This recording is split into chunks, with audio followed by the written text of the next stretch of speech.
도대체 무슨 이야기인지 모르겠는데 재미있고 빨려 들어가는 스토리였죠.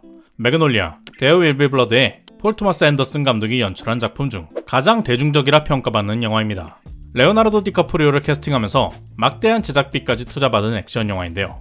계속해서 이어지는 싸움이라는 영화의 제목에서도 느껴지듯이 미국의 극단주의와 갈등 문제를 이민자를 중심으로 풀어내고 있죠. 여기서 이민자, 특히 불법 이민자를 담아낸 인물은 밥의 딸 윌라 버거슨입니다. 모든 이민자가 그렇지는 않지만 건국 초기 미국의 이주민들은 신분, 종교, 경제적, 환경적 다양한 이유로 모국에 설 자리가 없는 사람들이 많았습니다. 윌라의 엄마 퍼피디아는 그녀를 두고 떠났죠. 그러니 윌라는 자신이 태어난 곳을 떠난 사람, 즉 이민자에 해당하는 인물입니다. 심지어 그녀를 키워준 밥은 친아버지도 아니고 이 사실도 모르죠. 그는 길러준 아버지입니다. 불법 이민자가 사회의 일부가 되도록 받아들인 미국 사회를 표현하죠. 반대로 윌라의 친부인 록조는 그녀의 존재를 알면서도 방치했습니다. 불법 이민자를 묵인하고 이용한 미국 정부를 표현하죠. 물론 밥은 윌라를 친딸로 생각하지만 그의 캐릭터가 보여주는 것은 생각보다는 행위의 중요성이었습니다. 혁명사상도 기억 안 나고 그래서 아무도 모르지만 오직 딸을 지키겠다는 마음만으로 따라주지 않는 몸을 굴리며 처절하게 싸우죠. 이를 통해 이유 없는 부성애를 보여주는데요. 인간의 모성애는 동물보다 사회적이지만 그래도 호르몬의 본능적인 면이 강하게 작용하죠. 반면에 부성애는 훨씬 학습적입니다. 아이와의 접촉, 육아를 통해 강화되죠. 윌라의 출생보다는 그의 손으로 직접 키웠다는 사실이 밥을 아버지로 만들었듯이 태어난 곳이 어디든 살아가는 곳이 자신의 나라임을 말하고 있다 느꼈습니다. 물론 이민자들의 나라인 미국의 이야기이긴 하죠. 제가 느끼기에 이 영화는 불법 이민자라도 살게 놔뒀으면 국가로서 받아들이고 책임져라, 그게 미국이다 라고 말하는 것 같은데요. 하지만 인종차별 집단인 크리스마스 모험가 클럽과 혁명가라는 프렌치 75 모두 부정적으로 묘사하는 것 같습니다. PTA 영화치고는 친절했지만 여전히 의아한 장면들이 있었죠. 대체 이 부녀가 뭐라고 이 난리를 치는 걸까요? 영화의 제목은 미국의 좌파 혁명단체인 웨더 언더그라운드의 1969년 성명에서 따왔습니다. WUO는 60, 70년대에 극단적인 저항운동을 하던 백인 중산층 출신 급진주의자들의 상징적인 단체죠. 프렌치 75는 이 단체를 참고해 창작되었고 레오가 연기한 밥 역시 중산층 백인입니다. 그는 폭탄 전문가로서 로켓맨, 게토팻 등의 별명을 가졌는데요. 이들의 활동 방식도 WUO와 같습니다. 인명피해가 없이 건물과 상징물을 폭파하죠. 기존의 비폭력 학생운동은 근본적인 변화를 이룰 수 없다는 회의감이 이런 행동을 불러왔습니다. 하지만 퍼피디아가 보여주는 모습은 그저 위험하고 폭력적인 임무에서 스릴과 승리감을 느끼는 중독자처럼 보이죠. 은행을 터는 정글푸시의 대사도 총으로 위협해 얻은 권력을 자랑하며 정부 권력에 저항하는 게 아닌 자신과 비슷한 자들을 억압하는 본성을 보여줍니다. 결국 이 자리에서 퍼피디아는 자신과 같은 인종인 흑인 경비원을 쏴 죽이죠. 이들은 자신을 행동하는 혁명가라고 생각하지만 사실은 이상적 환상에 빠진 철부지들입니다. 스스로가 깨어있다고 착각하죠. 이런 단원들이 서로의 신원을 확인하는 암호, 그린 에이커스, 비벌리 힐빌리스, 후터벌 정션은 길 스콧 헤런의 노래 혁명은 텔레비전에 나오지 않을 것이다의 가사입니다. 60, 70년대 미국의 인기 시트콤인 그린 에이커스, 비벌리 힐빌리스, 패티코트 정션에 나온 가상의 시골 마을 이름이죠. 격렬한 사회운동이 벌어지던 시기에 순진하고 목가적인 시골 마을을 배경으로 한 현실 도피적 쇼가 대중의 시선을 돌린다는 비판이 담겨있는데요. 이 암호를 잊은 16년 후의 밥은 TV를 틀어놓고 알제리 전투를 보고 있죠. 프랑스의 식민 통치에 맞서는 알제리의 독립전쟁을 다룬 영화입니다. 다큐멘터리 같은 사실적 연출로 전쟁 영화의 역사적인 작품이죠. 프랑스의 잔혹한 시민 탄압뿐만이 아니라 혁명군이 프랑스 민간에 행한 폭력 행위도 조명하고 투쟁 세력 내부의 복잡한 문제까지 다룬 영화인데요. 밥이 활동하던 프렌치 75도 같은 과거를 가졌죠. 그는 한때 과격할 정도로 진보적이었지만 이제는 젊은 리버럴들을 이해하지 못하는 옛날 사람이 되어버렸습니다. 술과 마리화나에 빠져 몽롱한 상태로 옛날 영화를 보는 그는 현실 도피에 빠져있죠. 폭력으로 세상을 바꾸려던 과거의 한계와 부작용을 밥이 어떻게 바라보고 있는지 보여주는 장면인데요. 그 순간 닥쳐온 위기와 사라진 딸의 행방은 그를 다시 행동하는 사람으로 만듭니다. 엔딩에서 밥은 스마트폰을 구입하죠. 처음 가져보는 물건에 카메라 쓰기를 어려워하지만 딸의 설명을 못 알아들어도 괜찮습니다. 핸드폰을 뒤집어서 찍으면 되니까요. 그는 다시 행동하는 사람이 되었습니다. 딸인 윌라 역시 저항운동에 참여하는 모습으로 영화가 끝나죠. 밥은 왜 자신의 과거에도 불구하고 윌라가 활동하게 놔두는 걸까요? 영화 후반부에 인상적인 추격신이 나옵니다. 딸을 데리고 가는 록조를 쫓는 밥과 록조를 죽이러 온 팀 스미스, 청부업자 아반티가 엮인 복잡한 장면이죠. 밥은 록조의 차를 뒤쫓다 갈림길을 만납니다. 좌우로 나눠진 길은 중요한 선택지처럼 보이죠. 정치적 선택으로 보이기도 합니다. 그러나 그는 도로변에 서 있는 과일 장사 아저씨들에게 물어보고 오른쪽으로 핸들을 틀죠.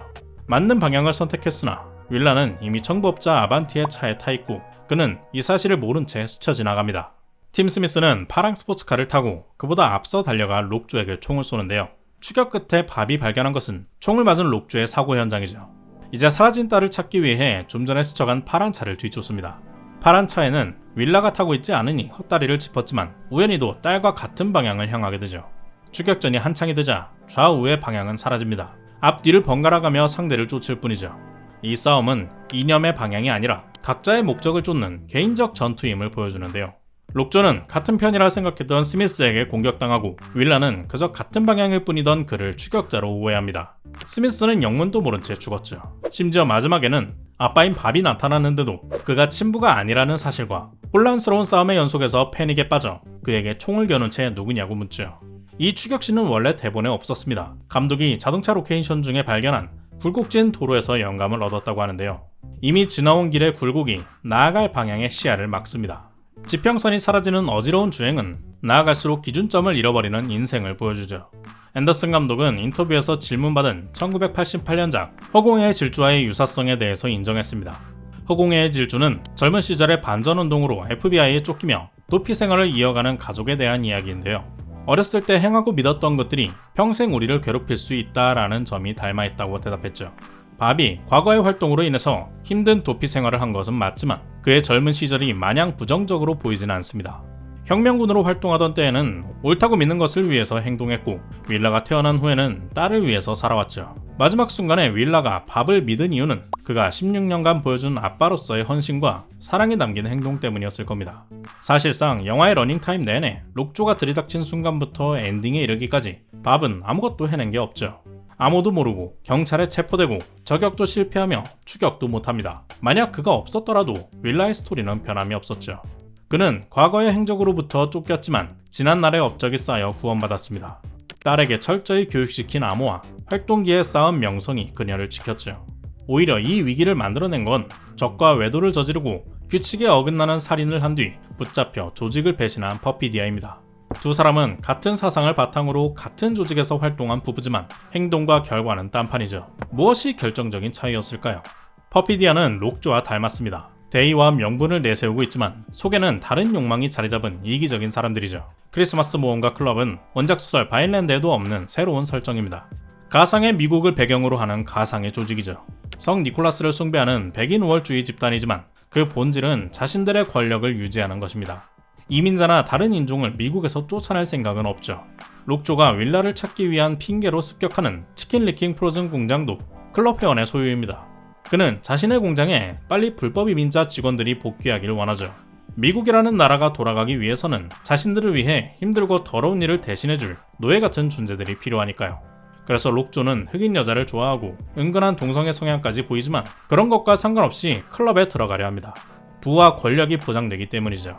퍼피디아 역시 흑인으로서 받는 억압을 해결하고 사회를 바꾸려는 게 아닙니다. 자신의 분노와 욕망을 표출하고 마음대로 살기 위한 핑계가 필요한 거죠.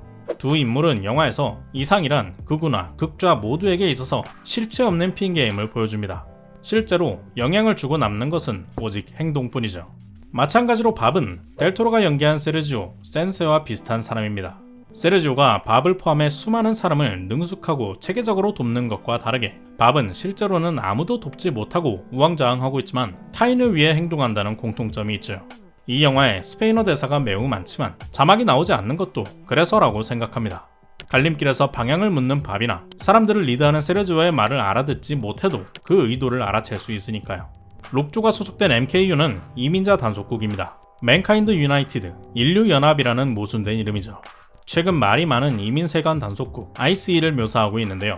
영화도 멕시코 장벽에서 시작합니다. 그래서 현재의 트럼프와 그 이민자 정책을 주로 비난하고 있는 듯한 느낌이 들죠. 하지만 감독은 이 각본을 쓰는데 20년이 걸렸다고 합니다. 원작이 되는 소설 바인랜드도 80년대를 배경으로 한 90년대 소설이죠. 인종주의와 차별에는 원래부터 권력과 이익을 위한 계급 나누기가 깔려 있습니다. 누군가는 타인을 위해, 사회를 위해 싸우지만 권력은 언제나 자신을 지키려 하죠.